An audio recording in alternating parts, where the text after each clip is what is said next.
অতি অদ্ভুত কথা বন্ধুত্বৰ মূল্য বন্ধুত্বৰ যেটো প্ৰতিদান আপোনালোকে দিলে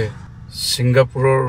অসমীয়াখিনিয়ে প্ৰবাসী অসমীয়া আপোনালোকৰ এটা কলিজা নাই নেকি মানে সহজভাৱে সঁচা কথা কোৱাৰ জুবিনৰ কি হৈছিল সেইখিনি কথা কোনো এজনেও নকলে আপোনালোকে বাহ তন্ময় ফুকন আপোনাকতো বহুত ভাল পাইছিল জুবিনে আপুনিও নকলে আচৰিত লাগে কিন্তু অসমবাসীয়ে কাহানিও এটো ক্ষমা নকৰিব আপোনালোকক অসমবাসীয়ে কেতিয়াও পাহৰিব নোৱাৰে কাহানিও এই সিঙ্গাপুৰত থকা সেই ইয়তখনত যোৱা প্ৰতিজন অসমীয়াক কেতিয়াও আমি পাহৰিব নোৱাৰো আৰু আমি খুদাই নেৰো আপোনালোকক কাৰণ আপোনালোকে সত্য কথাটো কি হৈছিল কেনেকৈ হৈছিল হেতু নকলে এসআইটিৰ যেটো ঘূৰ্ণী বতাহ বৰদৈছিলা নাচ যেটো হেতুত আমি একো পাত্তাই নাপাওঁ এসআইটি আইন তেখেতসকলে যিখন বেহু ৰচনা কৰিছে হেতু এটা বেলেগ কথা তাত বিভিন্ন ধৰণৰ এংগল আহিব ব্ৰুটাস কোন উলিয়াব নিশ্চয় কিন্তু আপোনালোকৰটো দায়িত্ব আছিল আমি কেতিয়াও নাপাহৰো আপোনালোকক মনত ৰাখিম নমৰালৈকে গোটেই অসমবাসীয়ে মনত ৰাখিব আপোনালোকক